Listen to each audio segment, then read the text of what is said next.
Okay, great turnout. Thank you. Good afternoon. So I'm Jeff Boker, Associate Dean for Research and Engineering, and it's a great pleasure and an honor to welcome Martin Anstis, who's President and CEO of Lam Research. And he's the first speaker in the series, View from the Top, which is a great series. I hope some of you have already partaken. This is the first for the spring semester. And it's a great opportunity for the campus community to hear from leading technology managers, industry leaders, and it's a delight to be co-hosting today's program with College of Chemistry.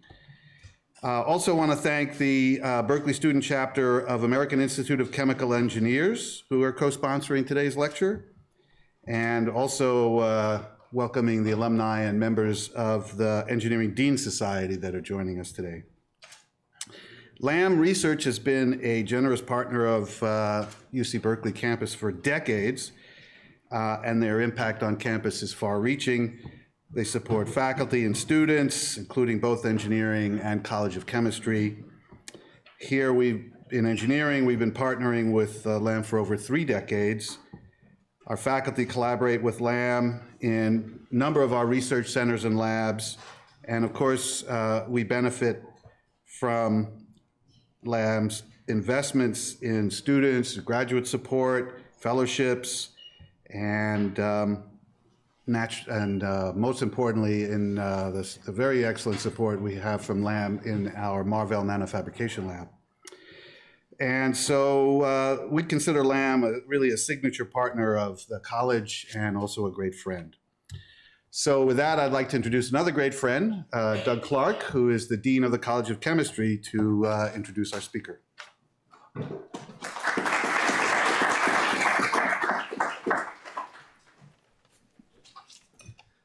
Thank you, Jeff. And I would like to add my own thanks to Lam for their partnership and support of the College of Chemistry.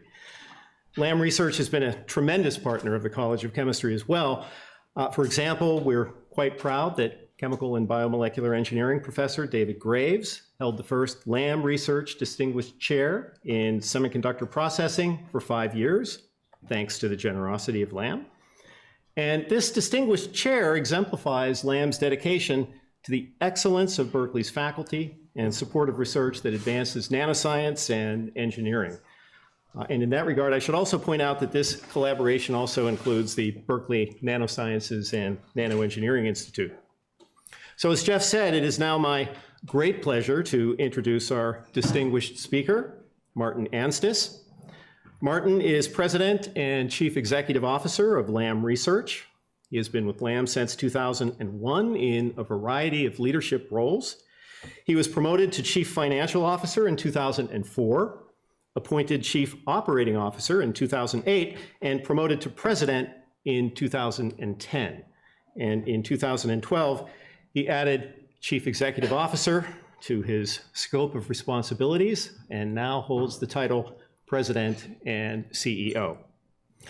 Throughout his career, Martin has led high-performing organizations by finding opportunity in people and technology. Prior to joining Lam, he enjoyed a successful career with Raychem Corporation, and following the acquisition of Raychem by Tyco International, Martin assumed responsibility for supporting mergers and acquisitions at Tyco Electronics Corporation. And a cornerstone of Martin's leadership philosophy is the idea that for organizations to thrive, they must continue to break barriers and deploy cutting-edge technology, which is the focus of Martin's talk today. In addition to leading the research enterprise at Lam, Martin serves as the director or a director of Semiconductor Equipment and Materials International and of the Silicon Valley Leadership Group. And he is also an associate member of the Chartered Institute of Management Accountants in the United Kingdom. So we are delighted that Martin was able to make time from his busy schedule and speak to us today. So please join me in a very warm welcome to our distinguished speaker, Martin Anstis.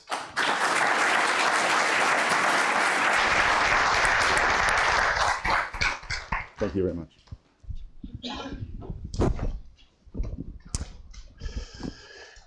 Good afternoon. You know, it's always really good when you get invited to an event and people show up. So, and I already discovered how comfortable these seats are. So my colleague just said to me, the challenge of keeping people awake is therefore in front of me as the first event for some, probably after lunch. It is a real privilege to have an opportunity to stand in front of you today. And it's also a very important thing for me to be doing. It's something I feel passionate about because when I look at you, I look at the future of our industry and I look at the future of our company. And I happen to believe it's an extraordinary company in an extraordinary industry at an extraordinary time. And when I was afforded the opportunity to be part of this, event, I did what everybody would probably do, which is to spend a second to think what my objectives would be. And they're pretty simple. Aside from keeping you awake, I hope to give you some context. So there is an educational component to this conversation, maybe for some more than others, but it's an investment in context because I find the world that I live in inspiring. And I think perhaps we miss an opportunity to remind folks in institutions like this that there's a really great opportunity to make an impact on the world and a really great opportunity to develop, to grow, and be rewarded through a career commitment to a company like Lam Research. So reason number one is maybe a context-setting objective. And number two, I hope that for at least one person in the room, when you walk out of this room today, you think a little bit differently about the opportunity to be part of our company, our industry, supporting our semiconductors.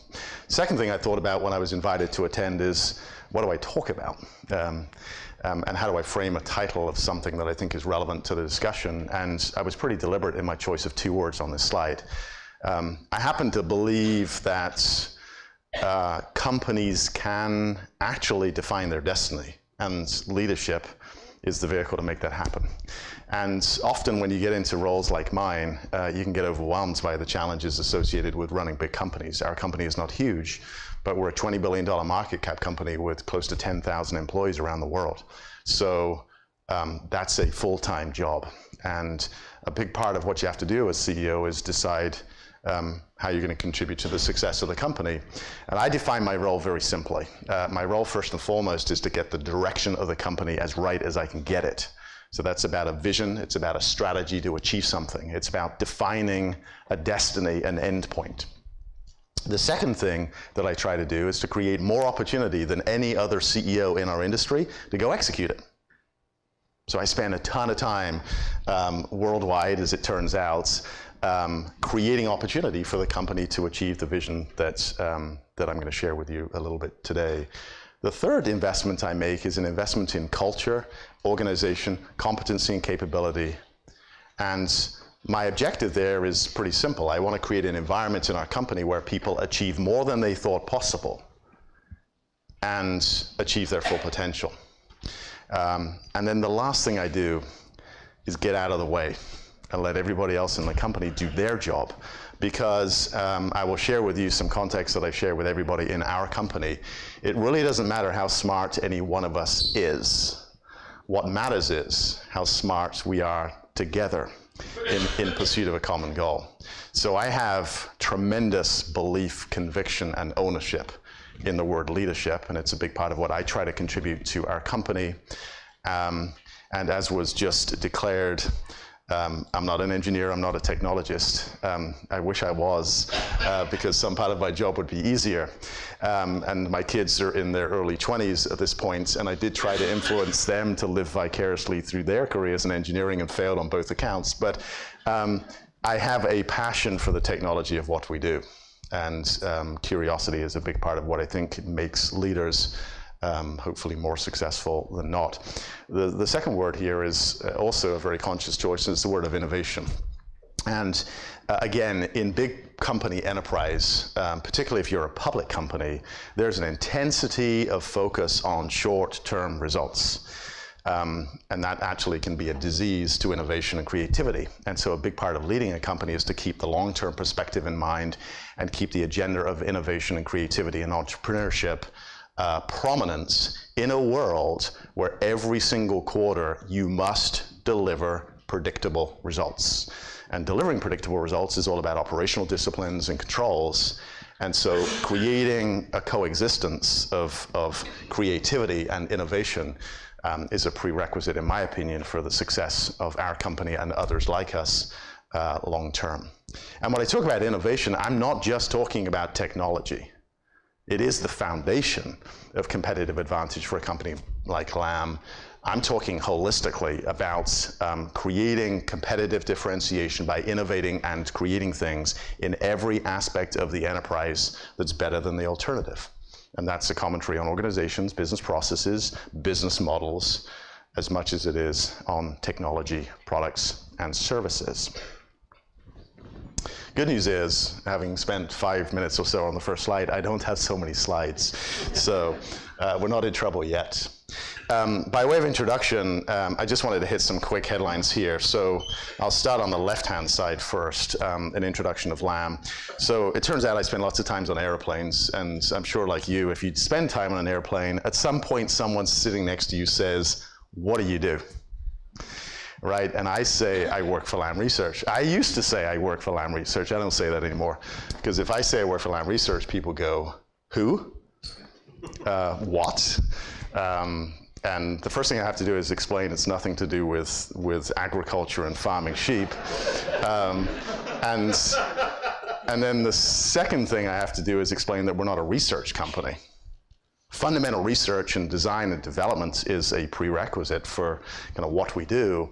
But we are a company that is defined as an equipment company. Now, it is true to say we're an equipment company. It's much more accurate to say we're an integrator of extremely complex systems. We're an integrator of hardware, of software, of process control, and materials science. The definition of success for our company is a result on a wafer. It's a transistor, it's a capacitor, it's interconnect, it's insulation. We get held to a standard that is truly extraordinary. We are literally in a world of almost individual atom placements. And the tolerances and the intensity of focus from a technology point of view in our industry are second to none. And the pace of change is second to none. Last year, we were recognized as the second largest equipment company in the world, supporting the semiconductor industry. We're a market leader with a portfolio of etch, deposition, clean products and services, which is second to none. We are the fastest growing equipment company in the industry, and there's a reason why, and I'll tell you a little later. But we have, interestingly enough, in a world where everybody thinks Moore's Law is over, or in a world where everybody thinks that the semiconductor industry isn't growing, it isn't exciting, we just created 5 years of growth at a rate of 20% per year. And when you're a multi-billion-dollar company, that's really hard to do. This year, we will likely exceed that pace of growth. So if you are inspired to be part of something that's changing, that's extremely technical, that has incredible business complexity, and is exciting and growing, it's actually not such a bad place to be. It's a really good place to be. So that's Lam. On the right-hand side here is a statement of partnership and collaboration. And I happen to believe that the scale and scope of challenges in the industry today is such that we're only going to really be successful if we partner effectively. A partnership and collaboration for us means with customers first and foremost. We don't have so many customers in the world. In any one quarter, maybe 3 or 4 customers represent 70% of the revenues of the company. 70% of the investments in capital equipment in our industry are made by 7 companies. So the intimacy, the trust, the partnership, the collaboration that exists between an equipment company and a semiconductor company is extraordinary. Collaboration also is necessary with a supply chain, because our supply chain has to be extremely competent at delivering within performance specs that allow us to achieve the results on the wafer that I described a little earlier. Collaboration also includes our peer group, working across the industry, material suppliers, equipment suppliers. It also requires that we work with consortia, and last but not least with the academic world. And there are two reasons we make an investment with the academic world. The first is we like the benefit of attracting people to our company. The second is the partnership in fundamental research. And our primary focus, obviously, in a partnership with Cal is in the fundamental research space and preparing us for the challenges that are 5 years away, 10 years away, 15 years away, as we think about emerging technologies and differentiation and growth for our company. And as already been said, this is a multiple year investment. We have, I think, more than 60 academic partnerships around the world, and this one's either at the top of the list or very close. So this is a long-term commitment, and the geographic proximity of the school and our company obviously is a big part of that. We're not so far away, and hopefully that's part of the value proposition to both of us. But a series of investments, great partnerships, and we have 181 folks that have graduated at Cal that have joined our company. And about 40% of them are PhD level employees. The new college graduate program is a 20-year commitment to us. So every single year, we're bringing expertise and competency into our company. And our hope is we have a place in Lam Research where successful people want to work. In fact, that's so important to us. It's one of only 5 vision objectives for a company. I have enough challenges remembering the acronyms in my company, and so I'm going to look at the slide and refer to the acronyms here. Hopefully that's familiar with you at some level, but I'll pick on one, and that's energy efficiency. So I happened to be in Taiwan the week before last, and I was at a meeting with TSMC, and at one point in the conversation with TSMC, who's the single largest foundry in the world, they said, we, TSMC, consume 3 to 4% of all power produced in Taiwan. So if you ever need real-world context for the importance of an initiative like energy efficiency in equipment, that may be the best case on offer in the world. Manufacturing semiconductor devices is a hugely power and utility intensive activity, and our commitment to the environment begins there, making sure our products and services are energy efficient, but it also extends into this space of extending Moore's Law, because if you want to simply answer the question, what is the single biggest contribution we can make to the environment, you'd actually say extending Moore's Law, because the extension of Moore's Law creates application diversity that allows us, for example, to have wireless thermostats in our homes and manage the use of power, heating our houses or cooling them down much more efficiently than ever before. And there are literally thousands, tens of thousands, hundreds of thousands of applications where that is true. This is our world at an economic level. So we exist in an electronics world that is measured in trillions of dollars. Our customers, the semiconductor community, revenue $340 billion or so. They spend approximately $50 billion a year building factories and filling them with equipment. And the $34 billion reference here is their investment every single year in equipment. That was the number of last year. Our estimate for spending in calendar 17 is about $37 billion. So I gave you a little bit of context about the growth of Lam Research. I said we grew faster than most any other equipment company, and we put together 5 years of 20% compound annual growth. We did that because the portfolio of products in our company, etch and deposition, are central to some of the primary technology enablement challenges of the industry. So it turns out that the company I joined 15 to 16 years ago was a company that competed for 11% of wafer fabrication equipment spending. We now actively compete for 37% of wafer fabrication equipment spending. We were a company last year that revenued close to $6.5 billion. We'll revenue approximately $8 billion by current disclosure this year. That's a lot of change, a lot of growth, and a lot of opportunity. But our world today is very different than the world of the semiconductor industry and the semiconductor equipment space that I joined. And it's certainly different than the worlds that got created 35 years ago when our industry was created 35 to 40 years ago. And the biggest change maybe is defined around how our customers describe their objectives. So if you kind of backed up 5 years, 10 years, or 15 years, the objective of our customers was to make a better performing chip at lower cost. They wanted it faster as a processor at lower cost. Today's definition of success for our customers is literally defined by an impact on the world.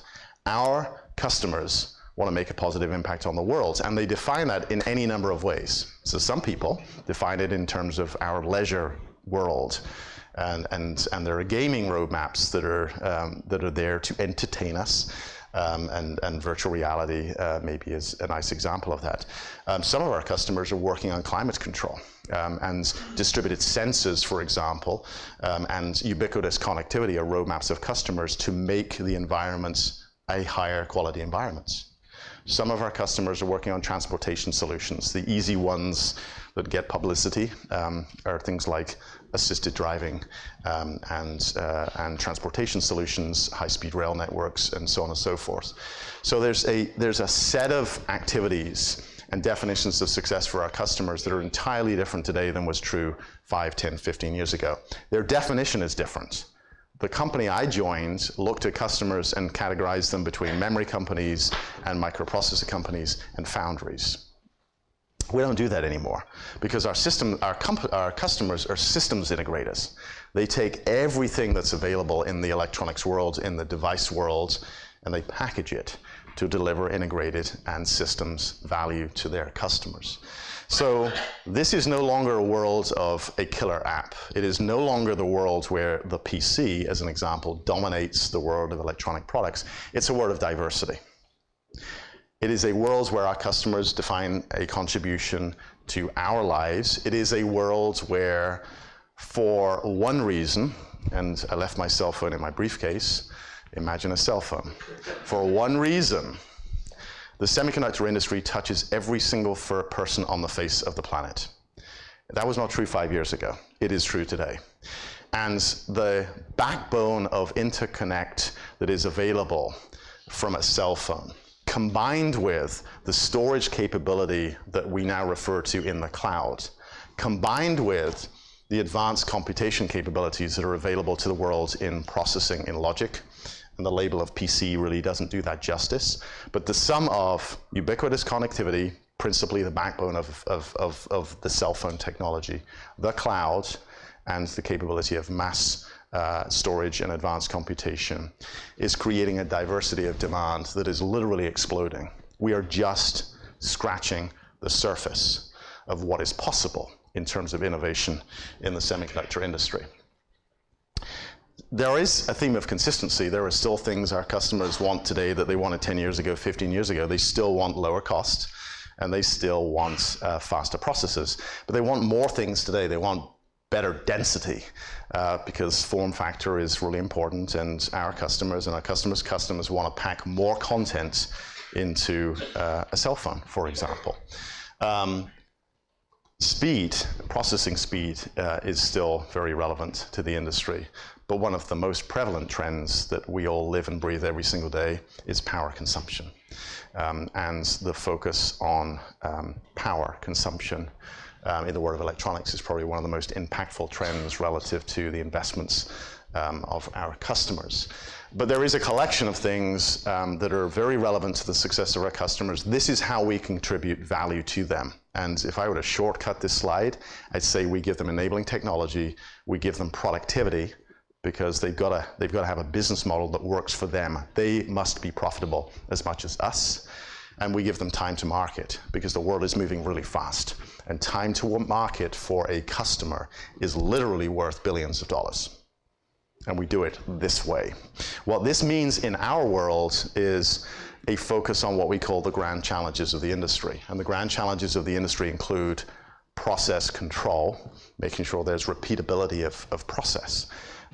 Uniformity, making sure that every single device on the surface of the wafer is exactly the same, to the same tolerances, the same specs, including defects.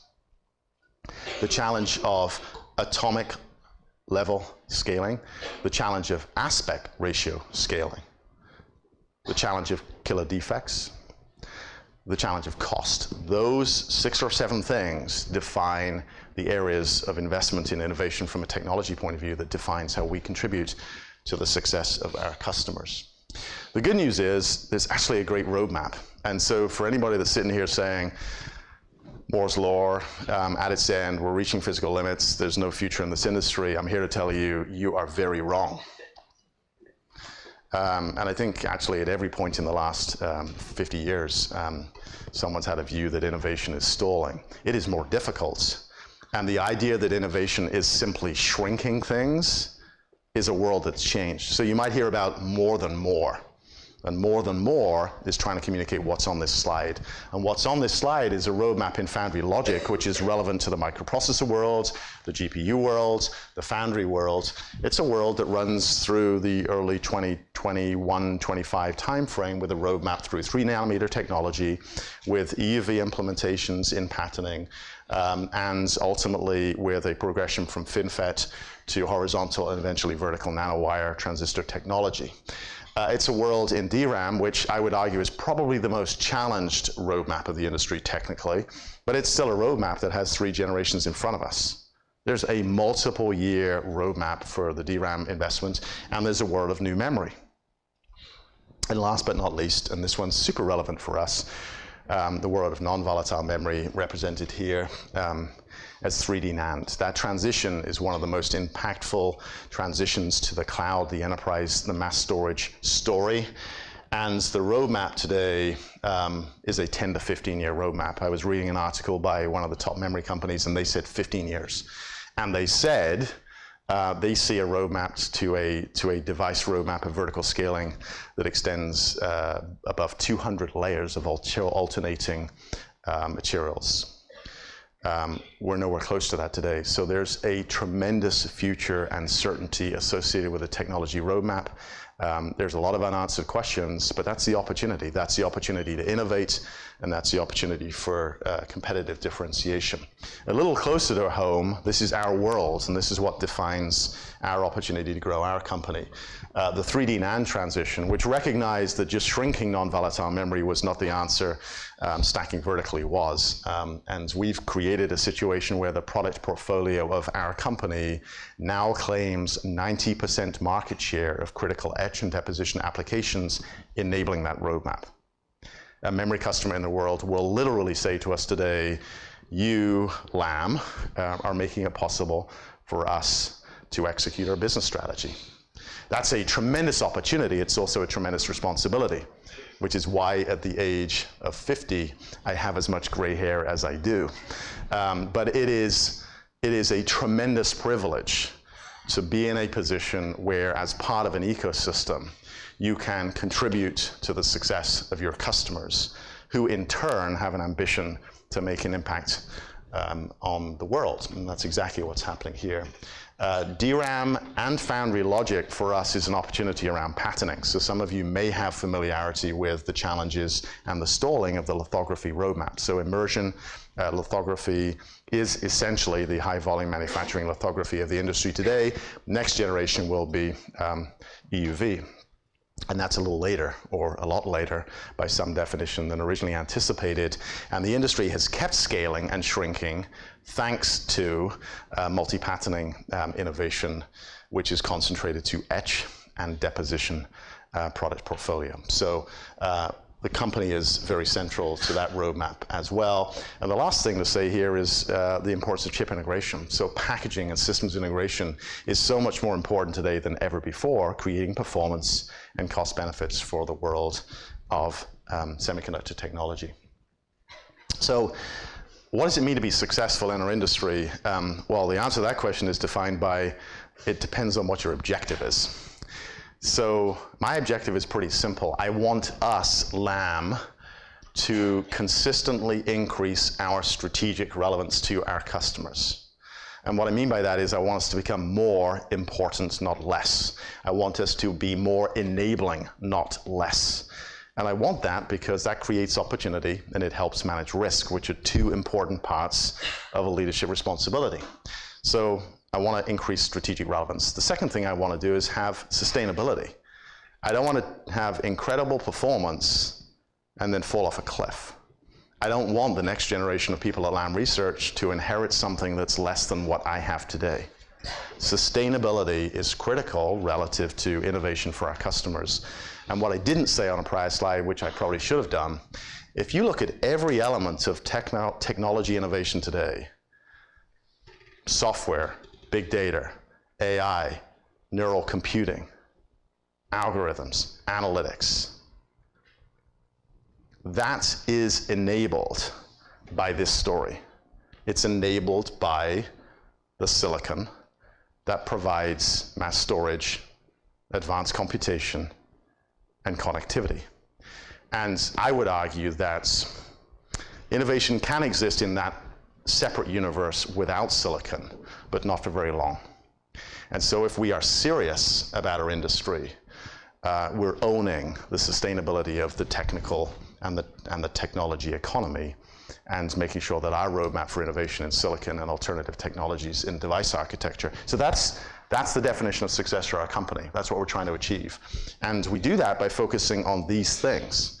The most important asset in our company is not a patent on a wall, it's our people. So if you remember what I said at the beginning, how do I spend my time? I talked about creating an environment for people to achieve their full potential. And the core of our company begins with the engineering competency in all respects. So me showing up today was graciously introduced as generous in the context of my busy schedule. I'll tell you that I should correct that and say this investment is one of the most important investments that I should make as a CEO, because the people that we employ today define the success of our company, and the people we employ next year and 5 years from now will in turn define the success of the company long term. So engineering disciplines is the foundation. And investment in research and collaboration. It's very easy running a public company to lose sight of that, to get very short-term in focus. It is critical to have a long-term commitment to fundamental research and learning. You have a global mindset. We live in a very complex world right now with competing tensions from national agendas and globalization agendas. Our business, our industry is global. One of the things that I thrive on, and I think I speak for many people in our company, is the global work reality that we have, that I have. I spend 40% of my time at a country at least, and have done for 25 years. And I love it. It is an incredible privilege to connect with the smartest people in the world in many cultures and regions of the world, and truly be part of the enablement of technology. Cultures and values I already touched on. So my last slide is really a slide about what I learned personally. And I learned a lot along my journey, sometimes from successes and sometimes from failures. And I'm not going to tell you what the cause and effect relationships were, but I am going to share with you a little bit of perspective. So if you want to ask me the question, how do you become a CEO? Or you want to ask me the question, what advice do I have for you? This may be the simplest way of answering that question. My first statement is work for really smart people. It's really important when you think about a company and you think about an opportunity that you think about working for smart people, because smart people will make you stronger, will challenge you, will educate you, will coach you, will mentor you. Smart people working for them and working with smart people is, for me, a prerequisite for success in a career. Get as many experiences as you can. Probably one of the most significant reasons I ended up as CEO of our company is because of the diversity of my experience. I've worked with pretty much every function of a company in one way, shape, or form. I've worked, with the exception of Latin America, in most every region of the world, and I've worked in most every marketplace of the world, from automotive to defense to commercial electronics to telecommunications and energy. And that diversity of experiences created context that, at least in the minds of our board of directors, had them conclude I was qualified to be the CEO of the company. Next recommendation, be curious. Understand the importance of context. Ask more questions than you make statements. Never stop learning. So context and curiosity is everything, in my opinion, about having a successful career. I didn't actually come up with the graphics, by the way, so the little heart was not my idea, but there is something important about this message, and it's often disappointing to me that I see incredibly smart people that don't achieve their full potential. And most of the time, the reason for that is their inability to be part of a team. And I go back to what I said earlier, it really doesn't matter how smart any one of us is, it matters how smart we are together to a common set of goals. And part of that is about relationships, it's about communication skills. It's about emotional quotients, and I would encourage you to invest in both as you develop your skills and competencies going forward. Harness the value of diversity. Plenty of times people sit in a room and they process demonstrating they're the smartest person in the room is the right thing to do. And almost all of the time, it's completely the wrong thing to do. And if you really embrace the diversity and you create an environment where alternative perspectives and ideas and challenges and provocations get visible, you will make better decisions. Be open to opportunities. Said differently, I never planned any of what I ended up doing. I never ever said, I want to be CEO. I didn't come close to doing that. I defined what I wanted as working with really smart people on stuff I enjoyed, that I had a passion for. I defined an ambition to contribute in a meaningful way to the success of something, creating something tangible and real that I had empathy with. And I wanted to work hard and be rewarded. And that was my focus. It has always been my focus. And it turned out that eventually someone knocked on my door and said, Martin, we've decided you will be the CEO of our company. And as I remember that conversation, I actually don't think I processed I had a choice. I think I just shook hands and went home to my wife and said, okay, you know, saddle up, we're off on a new journey. But be open. Don't try and contain the opportunities, try and exploit and create it. And last but not least, you're making an investment in education today. Never, ever stop making that investment. And you might think that sounds a little unnecessary for me to say, but I will tell you, I observe, particularly in senior leadership communities at times, a tendency to conclude that the development and education experience is for people that work for that group. And I will tell you that education and development and growth at the top is at least as important as education development at the bottom. So with that, that is the extent of my prepared comments. I hope I achieved my two objectives of inspiring or educating and giving you some context and having at least one person say, maybe I want to work for Lam Research.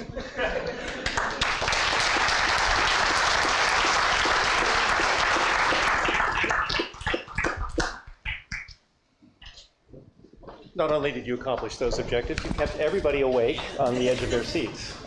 So now that you all know the secrets to becoming a CEO, if there are any other questions, I'm sure that Martin would be delighted to take them. And we'll start with the students first. And please, when you ask your question, if you could state your name, your year, and your major. My name is Will Lucas, and my Interdisciplinary Studies major. I wanted to know a little bit about your customers. You said you just had a handful of customers that were doing 70% of your business. Can you talk about maybe one or two of those customers? Yes. To illustrate, you know, the big 5, 7 include companies like Intel and Samsung and TSMC and Micron, Toshiba, Hynix. That's the community of kind of companies that I'm talking about. And without exception, they are leaders in their field, and there are others I didn't get to name there. And so our engagement with them, first of all, they're all big, and they make very big decisions, and they have to trust not just our capability today, but our commitment to them long term. And so customer trust is a really important part of the relationship we have. Our interface with them is defined at the C-level, so I do get to spend time right at the top of those companies and trying to make sure that the decisions I make are invested in supporting the customer at a strategic level. Spend a lot of time at the R&D interface in fabs with R&D teams that are working on today's technology and technology 5 to 10 years from now. Module-specific, unit process-specific integration. Obviously, because we have a tail in our industry, which is the tail of an installed base. When you buy a system, it has a 20-year life at least. So there's an annuity in an installed-based business that's a big part of our engagement with the customer as well. Right here. Thank you very much. So my name is Michael Kwanweli. So I'm a applied physics PhD, fourth year. So thank you very much. I have two questions. One is, could you tell us, the most successful thing you did in your career? And the second is like, if it's okay, could you also tell us the most failures thing you did in the career? What was the second piece?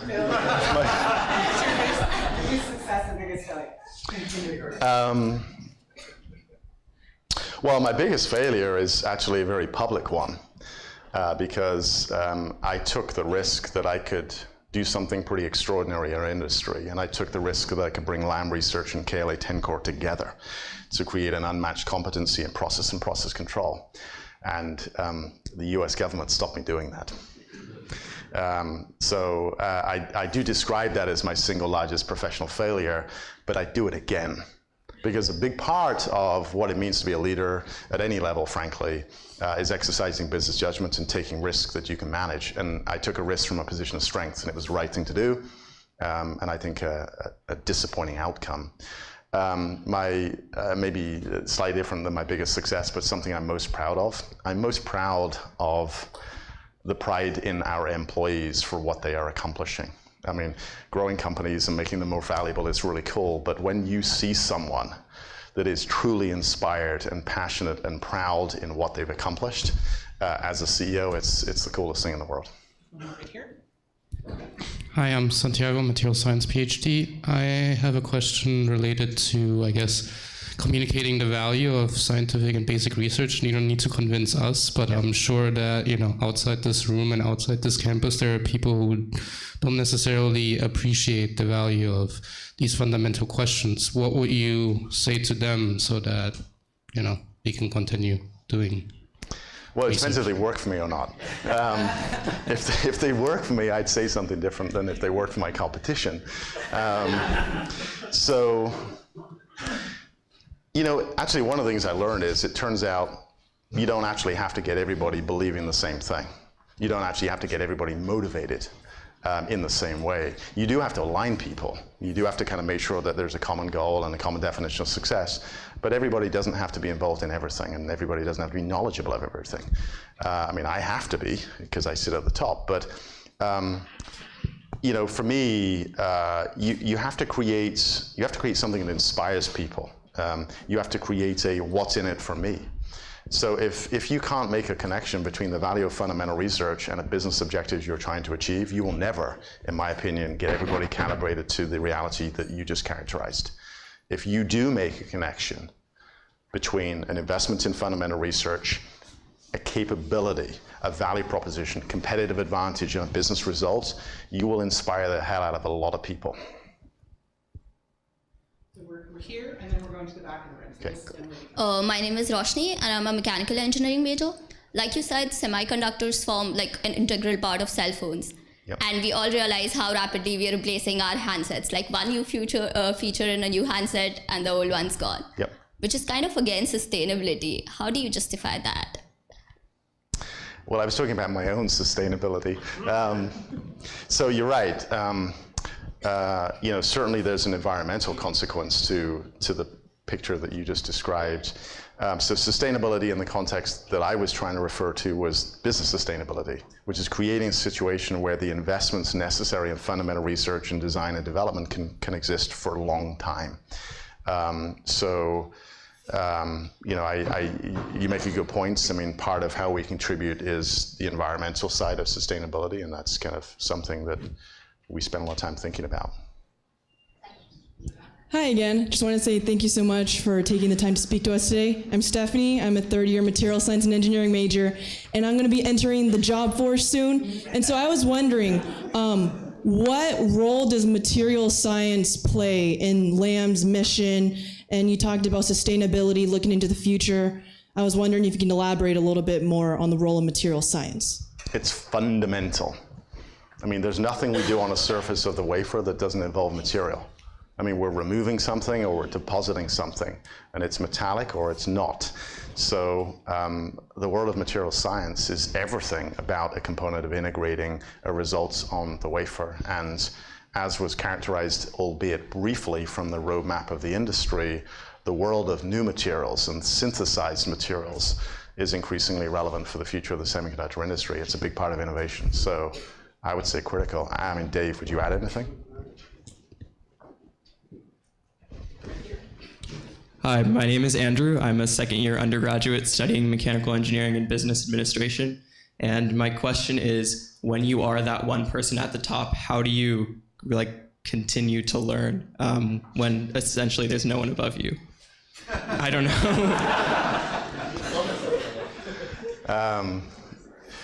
That's a really good question. So you can, independent of level, the only way you learn is ask questions. So, I mean, I'm sure I have reputations in my company. I know for sure one of my reputations is I ask a lot of questions, right? Because that's everything I said about curiosity and context. You have to acquire knowledge all of the time. You have to acquire context all of the time. And you don't do that by speaking to people. You do it by people speaking to you. So thinking about the questions you need to ask, whether it's inside the company or the customer. And there's a big ecosystem around me. I mean, I get challenged up the wazoo every single day. I get challenged by investors who want more. I get challenged by customers who want more, by suppliers who want more, and by employees who want more. And I'm a really lucky CEO that I can say what I just said. And maybe that's a really nice commentary on culture and values, because creating environments where you harness the potential of a company and everybody in your company requires transparency and trust and respect and open communication and so on and so forth. Because I actually want anybody in my company, in our company, to say to me, Martin, I disagree with you. That's the fabric of the company I want to be part of. Because when I am wrong, if people don't tell me, then I walk us over a cliff. So. Hi, I'm Felix, a fourth-year mechanical engineering student. Can you comment on the causality between R&D and strategic planning, and which one drives the other, and how do you plan for the uncertainty inherent in both?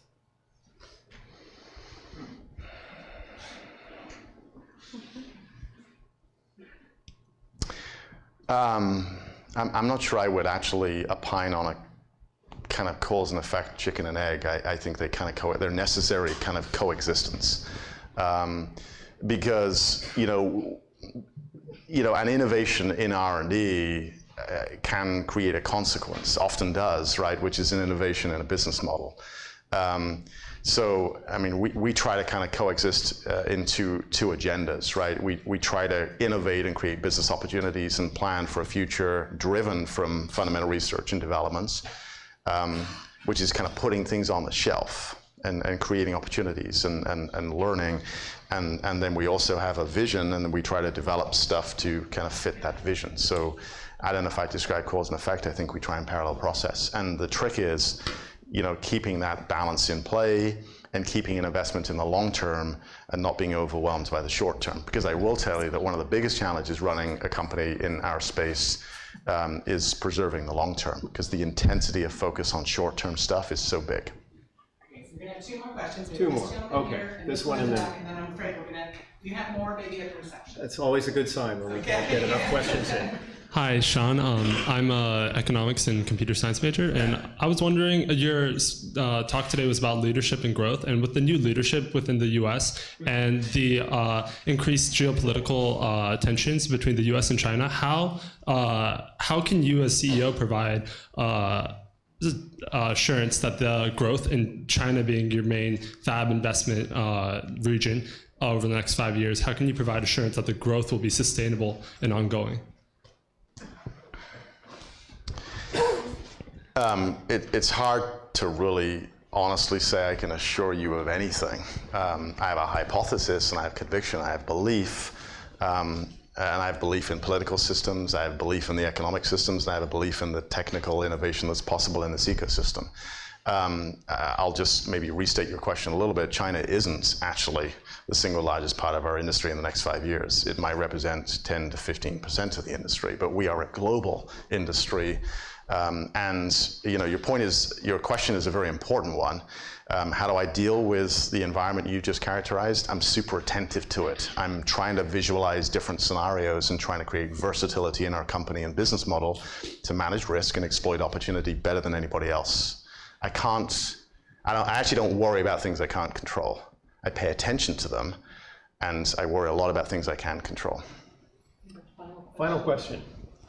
Hello, I'm Vincent. I'm a third-year chemical engineering and computer science student, and I also do research in chemistry and material science engineering. So my question is, since I have so many interests, but in industry you really only go into one or maybe two directions, how would you recommend I try to get as much experience as possible in all the things so I know where I want to do, since it's so widespread? Well, I take advantage of internship opportunities for sure, right? So for me, when I was your age, I didn't know much of anything relative to what I really wanted to do. So kind of delaying the moments of concentration I think is kind of important. So take advantage of internships and get into a company with an interest in the same objective, right? So if you join a company and you make sure you articulate what you just said to me so that people understand what your desire is, and make sure the company's objectives and ambition is the same thing. I will tell you, for us, I want everything, right? I want specialism and I want diversity, and that means pretty much anything is possible. But if you don't ask for it, and you don't work hard, and you don't work hard within a system, you miss the opportunity. So put your hand up and tell us. Well said. I'm afraid we're going to have to end it, at least for now, but please join me in thanking Martin again for the fascinating afternoon that we all knew this would be. Thank you.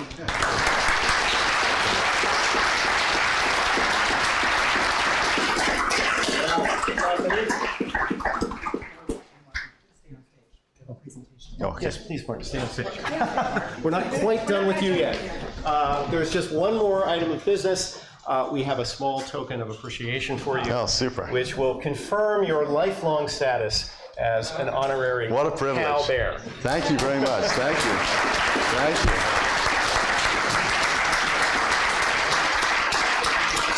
Thank you very much. Appreciate it. Thank you.